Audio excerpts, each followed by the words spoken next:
The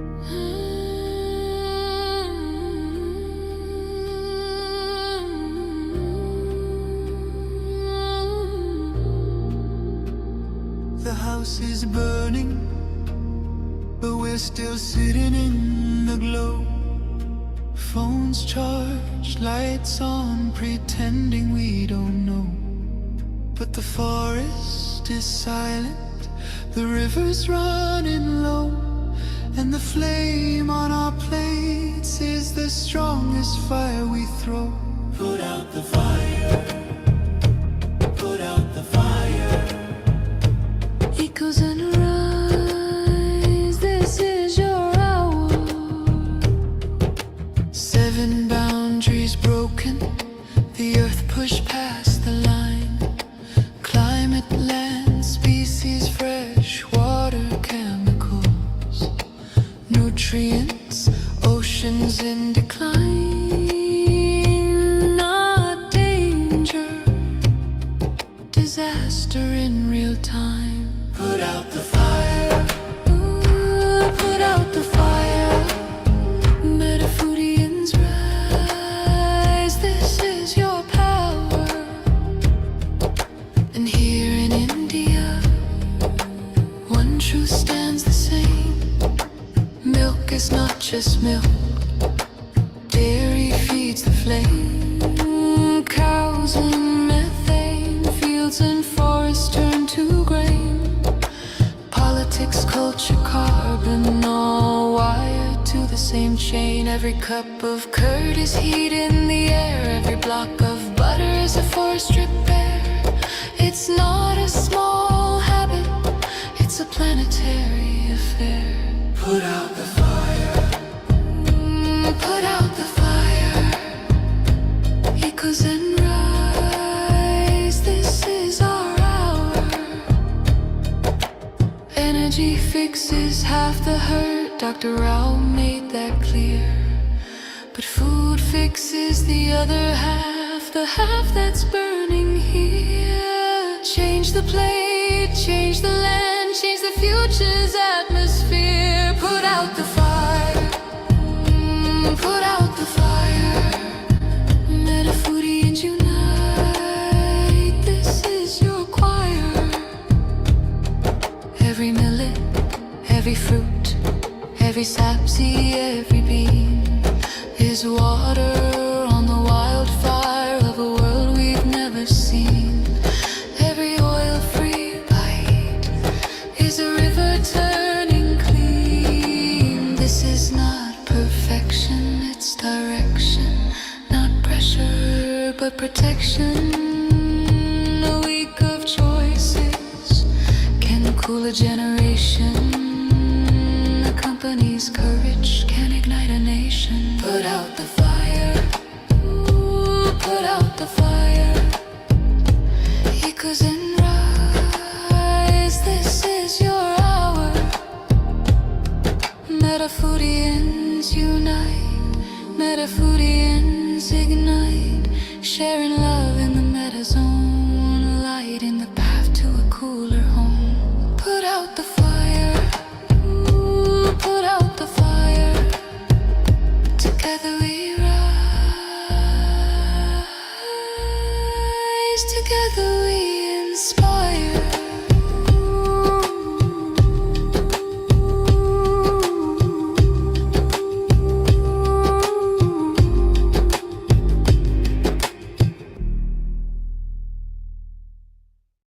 Welcome to the Planet B podcast, where truth, transformation, and faith converge. Join us as we flip the script on ecological despair, guided by Dr. Sailesh Rao's vision for a compassionate, rewilded vegan world. Let's begin the journey to the greatest transformation in human history. Welcome to episode 7, the critical look at the UN IPCC's emissions accounting. I think the best place to start is really with the opening quote. Could you please share the opening quotes of chapter 7 and share a little bit about why you chose to incorporate this into your book? The opening quote is by John Barry. And it says, what do you get when you mix science with politics? Pure politics. You have to understand the history of how this came about. Way back in 1992, when the UN Rio summit happened, they identified three major environmental problems. First was biodiversity loss, the loss of wild animals. Second is ecosystems collapse, which is the desertification of the planet. And the third was climate change. Okay? And they formed three conventions to address these three problems.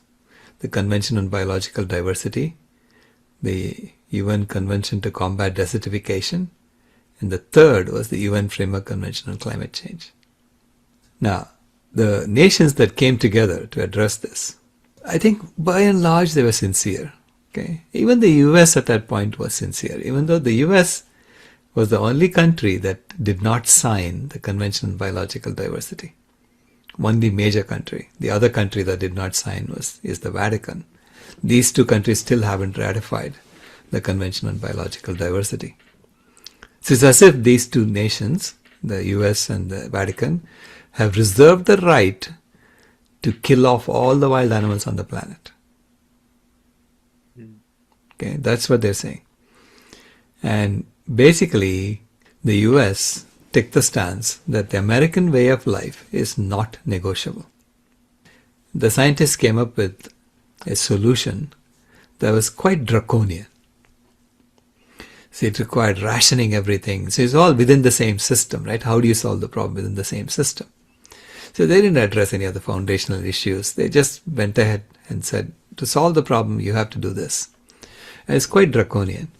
And the conservatives in the US Senate basically rejected it altogether. Okay? So then they decided to manipulate the process so that they can continue to grow the economy. Because what solution the scientists had come up with was, so it was a degrowth agenda, which means no more capitalism, and you have to figure out how to reduce your usage of the planet, right? That's what we have to do anyway.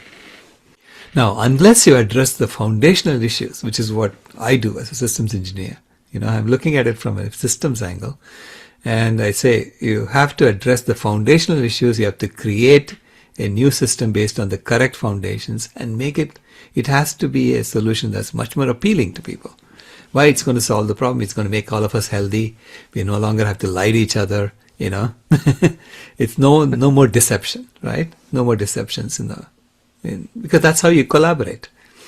In any engineering project in which we all have to collaborate to create a product, we cannot be lying to each other. It doesn't work. The team will just fall apart.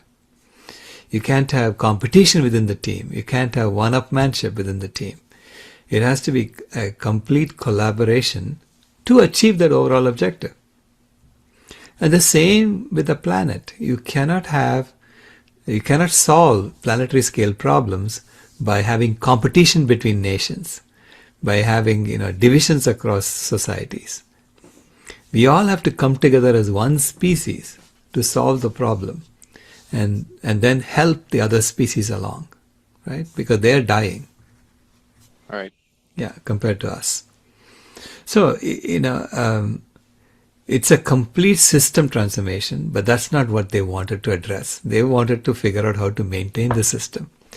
And in order to maintain the system, they had to deceive us into thinking the major problem is climate change. And within climate change, the major issue is fossil fuels.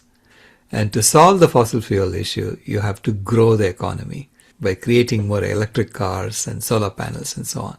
Because if you look at the old transition models, even when you transition from wood burning to fossil fuel burning, the wood burning did not stop. Mm-hmm. In fact, the wood burning is continued, and it's actually grown more. So we burn more wood today than we did in the 19th century. All right. Right? And simultaneously, we burnt a lot of fossil fuels too. So everything grew. So that's the model they're looking for. It's something that will grow the fossil fuels while simultaneously growing clean energy. All right. So as we begin, what exactly is the UN IPCC? The IPCC is the Intergovernmental Panel on Climate Change.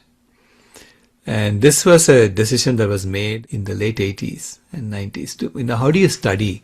The politicians said it cannot be just scientists because they'll tell the truth. So it has to be a governmental panel. So the governments have a veto power over the scientists' output. So the scientists are telling you something, and the governments send their politicians to say that line should not be there, that line. So they have line by line veto. Wow. Okay. That alone is a complete planet A system. And you could say that's where the deception would begin. Correct. Yeah. Because the politicians, again, any country can veto any line. I mean, that's so bizarre. So it's considered to be a consensus. It's a consensus because everybody has agreed to every sentence. Like Brazil and Argentina, they don't want any mention of animal agriculture in this. So they take it all out. After COP30, which was the 30th convention of the parties, they took out any reference to fossil fuels also. So there is nothing there that would offend anybody. So you're saying that in the most recent COP, which is the gathering of the nations to address climate change, there's nothing discussed about animal agriculture, but now they're even saying we don't even want to talk about fossil fuels. Correct, yeah. So now, so now I'm telling the fossil fuel activists, hey, now you know how we feel, right? Yeah, We've been join talking the party. Join the party, yeah. So there's no, animal agriculture has been massaged into looking like it is not the leading cause. The data is already there. So anyone who is well versed in data science, who can read the data, can conclude that animal agriculture is the leading cause of climate change because the data is already there. All right. So it's almost like by the scientists and the governments working together, the governments can mask Correct. the data or even change it. So, and that's kind of leads into the next question is, what influence does the UN IPCC have over climate policies and then potential government intervention? Oh, it has total influence over government policies, climate policies among nations, because the governments basically rely on the IPCC's reporting to implement their policies. Okay? Right. Even there, of course, the implementation is all voluntary, meaning there is no enforcement mechanism within the IPCC. The IPCC is saying, okay, this is what we think is happening. And the governments then go and implement policies based on the IPCC's reports. Now, there is a similar scientific body for each of the conventions. There is a scientific body for the Convention on Biological Diversity, scientific body for the UN Convention to Combat Desertification. And the IPCC is for the climate change. Okay. Now, initially, all three conventions were meeting every year. And then in the mid-90s, they chose that climate change will meet every year, but the other conventions will meet only once every 2 years. They made the other conventions seem like they're lesser problems.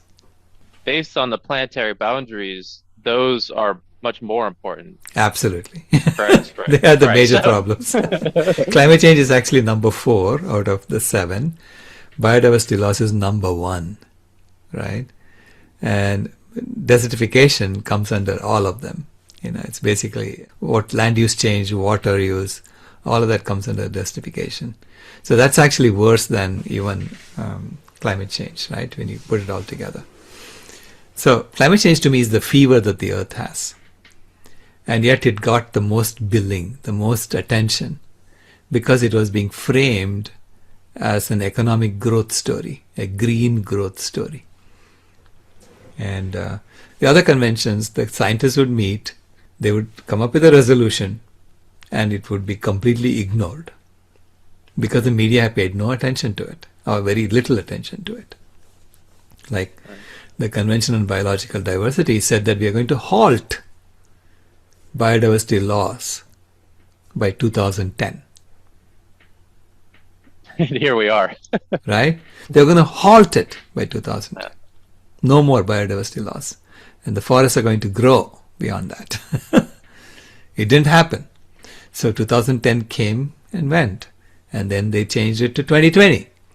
So it's like, they keep moving the goalposts. Okay? And you will see that they pass a resolution.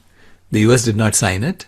And now, all the other nations are saying the US didn't sign it, so there's nothing that's really going to be implemented. So nobody implements anything on whatever the resolution they passed. Okay? It's like, it's empty. To me, when I was working on the internet, if I were to go to a meeting where nothing happens, I would stop going. All right. Because to me it's a total waste of time, right? And this is why after Glasgow, I said I'm not going to go anymore to even COPs after COP26 because I felt like they're not doing anything seriously. Mm. And it's only thanks to Loving Hut and the Prime Minister team that I went to COP30. When you went this year, did you see anything different? Did it make you feel positive or motivated about this Planet B solution? Oh, absolutely. In fact, I'm glad I went to this one. After I went, I realized that, things have changed a lot. People who are coming to the COPs are realizing that nothing serious is happening there. And they are looking for real solutions. And so the fact that we were there with the Planet B solution was very important. And I could sense there is a hunger among the delegates to do something serious. That's wonderful. So I'm glad I went, and I'm looking forward to going to COP31. Yes. And COP31 in Turkey, we need to create a presence not only in the green zone but also in the blue zone, where we present this Planet B solution and make it freely available to everybody, to examine and to use, right? Because people are looking now. They are desperate. Like I use the analogy of the metro in India. Like when the Kolkata metro was built, people saw it as a way to make money. And so the Kolkata unfortunately has a metro that only has two lines, one going north-south and one going east-west. It was the first one that was started in India in 1975. And it's a mess. So it's left a whole bunch of holes in the ground everywhere. Okay, it's still a mess. Whereas the Delhi metro was started in 1990s. And when it was started, the politicians really wanted a solution because they were getting stuck in traffic. So they had to deliver something that actually worked for people. And so they took their hands off the engineering project and said to the engineers, go do it. And now the Delhi metro is bigger than the London Underground in terms of the total train tracks that are there, right? And it carries 50% more people than the London Underground on a daily basis. And 99.97% of the trains arrive within 1 minute of schedule. So it's well run, and the people of Delhi love it because now they can tell you, I'm going to be there in 40 minutes. And they know they'll be there in 40 minutes. Yeah, it's reliable and it's well used, right? So I feel like the Delhi metro moment has happened for climate change. Yeah, okay? People are looking for real solutions, not fake ones. In this chapter, you go through a lot of the data just to prove to people how silly this information coming out from the UN IPCC. Right. So according to the UN IPCC, what percentage of global greenhouse gas emissions are caused by animal agriculture?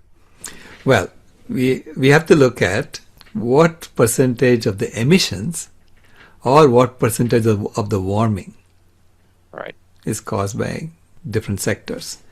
And in the chapter, I look at the cumulative effect. So which is like what percentage of the warming, okay, not the annual emissions. So when you look at what percentage of the warming is caused by different sectors, according to the UN IPCC, it's 48% is caused by fossil fuels and 13% is caused by industry. So totally 61% is caused by fossil fuels and industry put together. Okay. And animal agriculture is causing 24% and 5% from other agriculture. And then there's some percentage for forestry and other sources, right? So majority is caused by fossil fuels and industry, according to the UN IPCC's accounting. Now I looked at their accounting and I said, this accounting is not telling you the truth. Because it's a false accounting. It's an accounting convention that they all agreed on. Okay, and they agreed that they will measure certain gases and they would equate them to CO2 using 100-year averaging of the impact of the gases. Okay, and they didn't count all the gases, so they only counted 4 of the gases, and there are 11 such emissions that we have to consider, not just 4 of them. So they ignored all the cooling gases. They only looked at some of the warming gases. And then the averaging that they did was to make certain gases look less powerful than they really are. Right? So it's this kind of manipulation of the accounting convention. The accounting convention was established in the 90s. When we didn't know much about climate science. So there were just a few gases that they knew about, right? That's when they came up with the accounting convention. And then they clung to it. Even though the science has progressed, it's the same convention that's being used to report. Okay? And that makes it look like fossil fuels are the leading cause of the warming. And this is why Gerard Bishop's work is so important, because he said, let's look at their own data, because the IPCC has scientists who are coming up with the data on what is really causing the warming. And so scientists have come up with 11 different effects, okay? Plus carbon opportunity cost, which is the 12th one. 6 of them are warming gases, and the IPCC convention only uses 4 of those 6. And then 5 of those are cooling effects, which the IPCC ignores in this reporting convention. Now the governments are only looking at the summary for policymakers, which is where the reporting happens. Right? So when you look at all 11 of these effects, as Gerard Bishop did, you will see that fossil fuels have only caused 18% of the warming. 52% came from animal agriculture. So it just flips everything around. How are they saying that first part, where the animal agriculture is only contributing 25% roughly, and then now Gerald Bishop has flipped it over? What's the missing link there? Well, there are 3 things that are different. Okay, one is Gerald Bishop uses the same kind of accounting for all CO2 molecules that are emitted. The CO2 is one of the main greenhouse gases. So he uses gross accounting for both land use change CO2 emissions and for fossil fuel CO2 emissions. Whereas the IPCC uses net accounting for land use change and gross accounting for fossil fuels. And by doing that, it amplifies the fossil fuel emissions and it attenuates the emissions that come from land use change. And to me, that is like saying that the animal agriculture industry is getting credit for photosynthesis on the planet, whereas the fossil fuel industry does not get credit for that. And can you explain a little bit about what you mean by that statement? Yeah. Net accounting means that if you deforest, say, 100 acres here, okay, and then you abandon because you want to grow some more crops on that land, okay, Right. and then you abandon 70 acres over there because there's nothing growing anymore on that land. It's become unproductive. You only have to account for 30 acres. So they pretend that you only deforested 30 acres. Right. Even though you deforested 100 acres. That's Seems called net accounting. Right? Seems a little sneaky. It is sneaky. Yeah, it's sneaky. From an engineering perspective, it makes no sense because to me, CO2 is CO2. You emit CO2 by deforesting 100 acres, you account for it. Now, if nature created photosynthesis on the 70 acres you abandoned, you have to credit nature with that, not the animal agriculture industry. So by doing net accounting, we are saying to the animal agriculture industry, you don't have to worry about the land that you abandoned, making sure that it's even productive. You can just abandon that land, but you get credit for that when you deforest. Right. And then that land that's being abandoned has mostly been monocultured. Correct. And that's what destroyed it in the first place. Well, it's like the nation is saying, I abandoned it. I mean, what does that really mean? There are still cows walking around there, okay? If any little grass grows there, it's being eaten. So it's maybe desertification, right? It got desertified, so I abandoned it. Right. In which case, there's nothing growing there. So why are you pretending that that's going to compensate for the land that you deforested? It's this kind of accounting gimmickry that makes it seem like animal agriculture is benign compared to fossil fuel burning. Right? So that's the first one that he found. So Gerard Bishop uses gross accounting for both. Okay, so which means it's like taking the CO2 emissions from human sources and apportioning it differently. Okay, so animal agriculture gets more of the CO2 emissions from human sources than the IPCC's way of doing it. Secondly, he uses the heating caused by methane as it's measured by the IPCC today, okay, as opposed to averaging the impact of methane over 100 years. Right. So there is something called effective radiative forcing, which is the IPCC is saying the increase in methane levels in the atmosphere today compared to what it was in 1800, that increase has caused this much warming. So Gerard Bishop uses that instead of hypothetical averaging over 100 years. And by doing that, the impact of methane tripled compared to the way the IPCC was doing it. Okay, methane is actually much stronger as a warming gas than the IPCC is pretending. Okay, that's what that means. So that's the second one. The third one is that Gerard Bishop uses all 11 of these heating and cooling effects instead of just 4 of the heating only. So if you do partial accounting, it looks like something else. But if you do full accounting, you'll see the true impact. And so what happens with fossil fuels is that fossil fuels emit not only warming gases, they also emit a lot of cooling gases.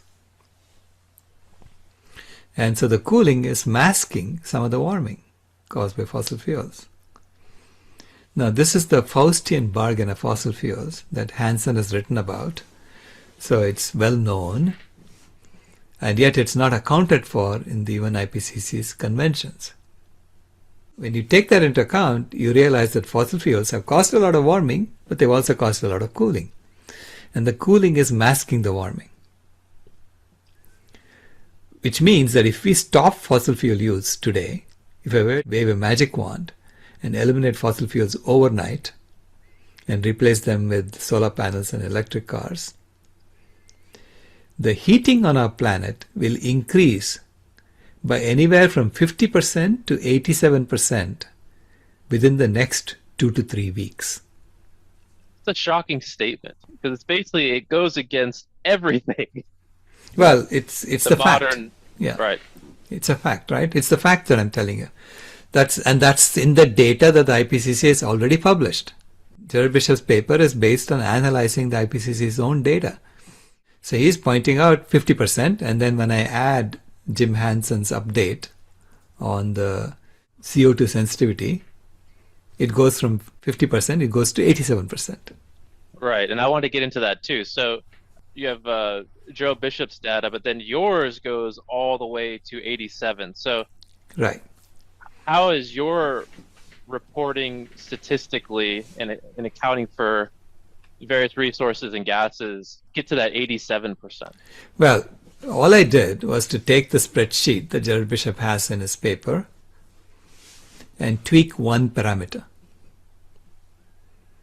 The parameter I tweaked was the CO2 sensitivity.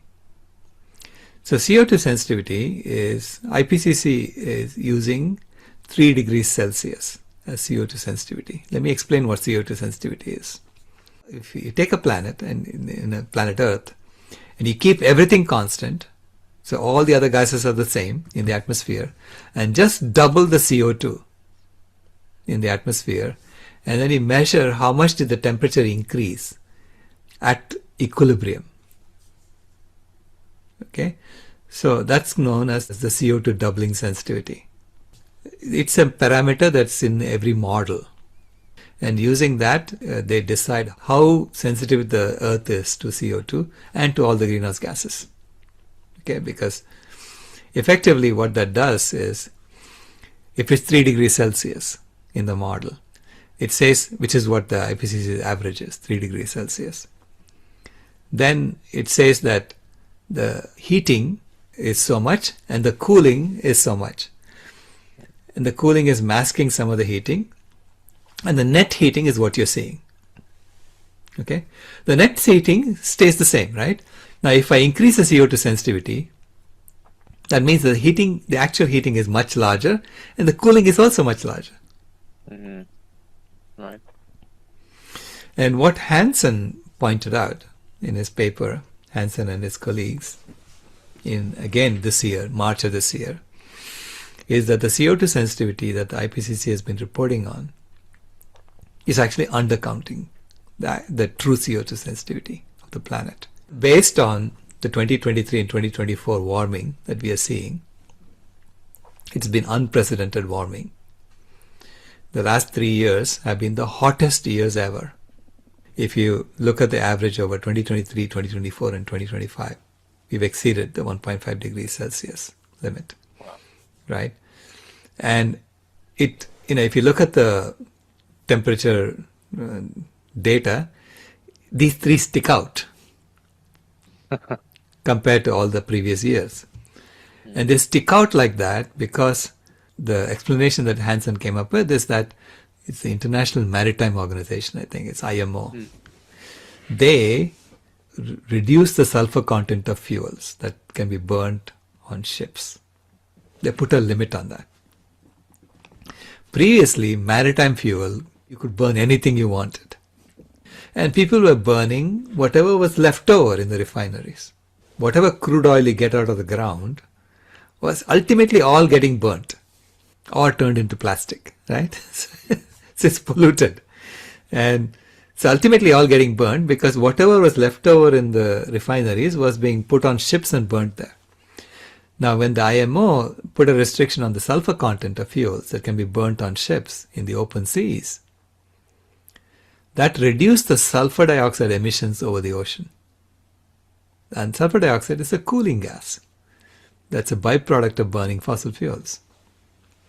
So suddenly the sulfur content above the ocean decreased, and they're measuring it. They're measuring it in the loss of reflectivity above the ocean. So anyway, Hansen and his colleagues came through, did a lot of calculations to show it's an experiment that we unwittingly did because of the IMO's restriction on sulfur. And by doing that experiment, we have established worldwide that the CO2 sensitivity is closer to 4.5 degrees Celsius and not 3 degrees Celsius, which means that the climate system is much more sensitive to greenhouse gases than we thought, okay, according to Hansen. Now, this means that the cooling effect is much more than we thought, and the warming effect is much more than we thought. So by tweaking that one parameter in the spreadsheet, the net heating from fossil fuels dropped from 18% to 2%. In the industry, went to 0%. Okay? And animal agriculture went up to 66%. And that's the second set of data that I showed. Right. And essentially, what that is saying is that the cooling effect of fossil fuels is much more than we thought. And so the warming effect is also much more than we thought, which means that if I wave a magic wand and eliminate fossil fuels overnight, the planet will heat up by 87% within 2 to 3 weeks. So basically everything that the IPCC is stating in these things that are being shared at things like COP of eliminating fossil fuel use, it's based on the data. It's a complete fallacy, and actually it could blow up the planet. Well, we have to eliminate fossil fuel use eventually, because all that heating that the fossil fuels are causing, we haven't experienced it yet. Right? It's waiting to hit us on the head. It's going to double, literally nearly double the heating on the planet if we experience it fully. Okay? And so we have to eliminate that. And so I'm saying, if you're working on fossil fuel elimination, please continue. Right. But for heaven's sake, go vegan as quickly as possible. And tell people to go vegan as quickly as possible. Because when you go vegan, then you release that land, 40% of the land area of the planet, and on which we can bring back the forest that will suck down that CO2, which is much more powerful than we thought. Right. We have to suck down that CO2 and store it in the ground. And then the elimination of fossil fuels can be accomplished without heating us up. So that can be the best way to reduce the fossil fuels is just over time. But the immediate need is the animal agriculture issue. Exactly, yeah. Fossil fuels elimination should happen slowly, over a 30-year period. But the elimination of animal agriculture should happen instantly, within 1 year or so, right? I mean, as quickly as possible, we should do this.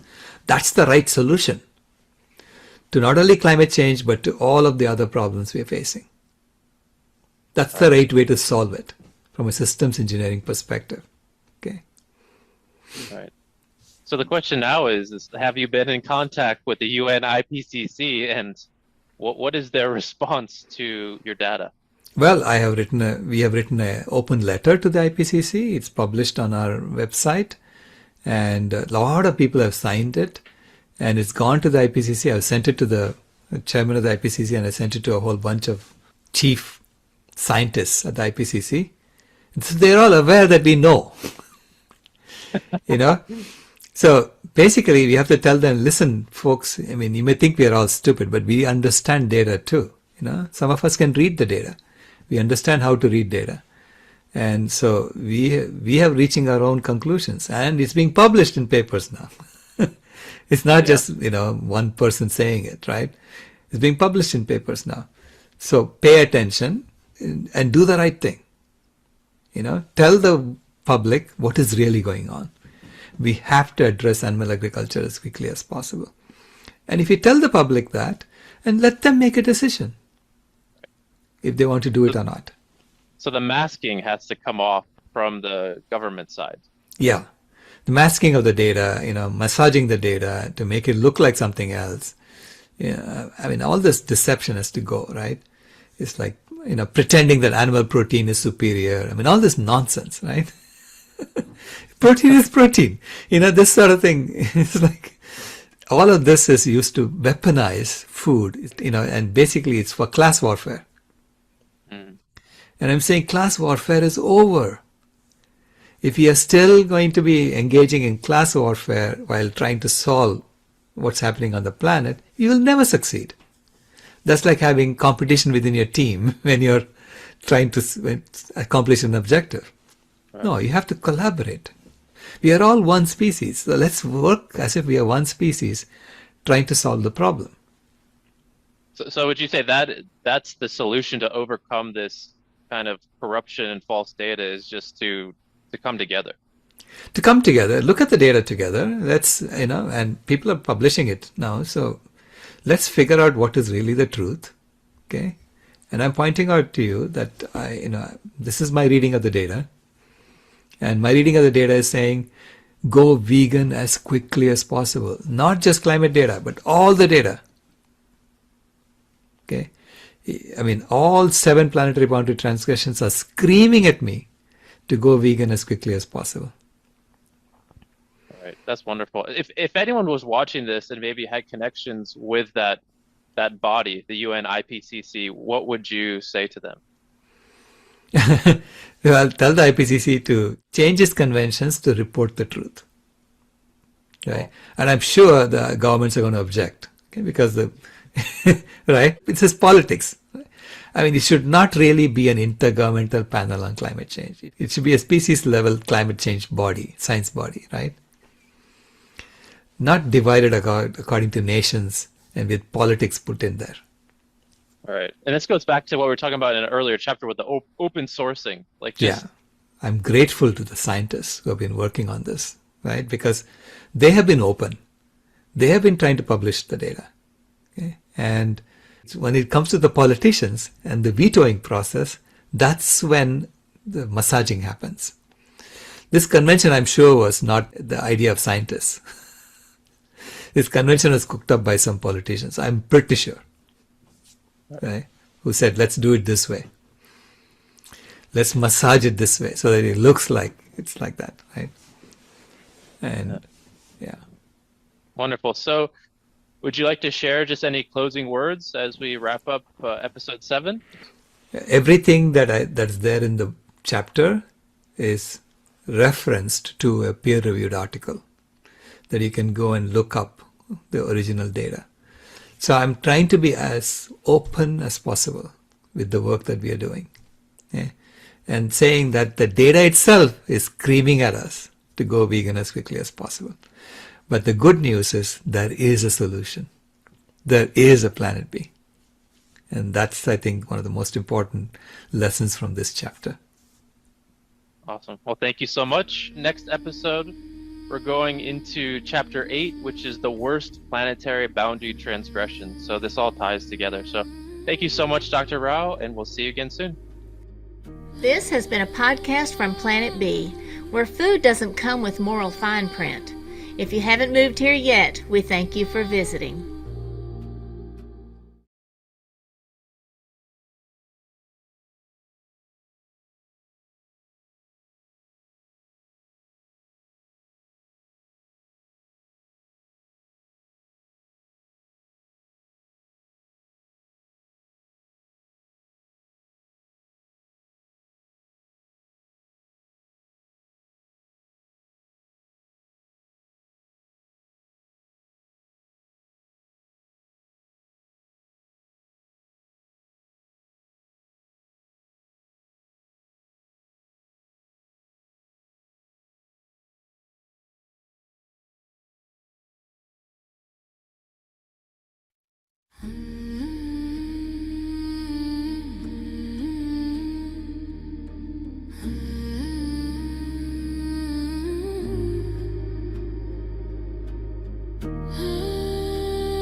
The house is burning, but we're still sitting in the glow. Phones charged, lights on, pretending we don't know. But the forest is silent, the river's running low, and the flame on our plates is the strongest fire we throw. Put out the fire, put out the fire.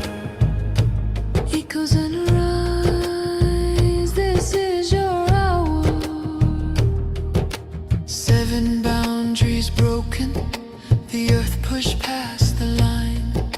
Climate, land, species, fresh water, chemicals, nutrients, oceans in decline. Not danger, disaster in real time. Put out the fire, ooh, put out the fire. Metafoodians rise, this is your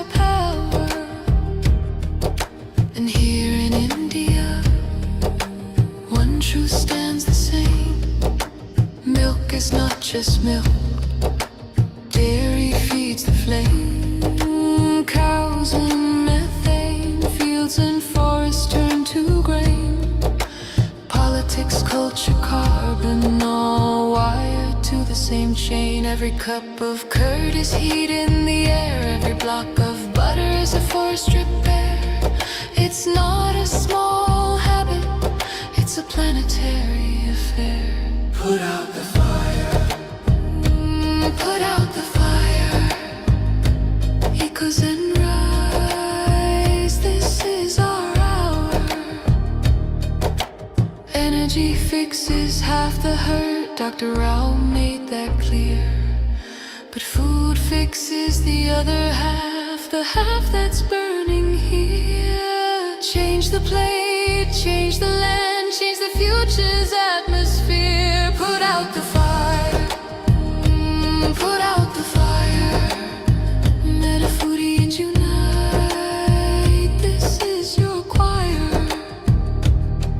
Every millet, every fruit, every sapseed, every bean is water on the wildfire of a world we've never seen.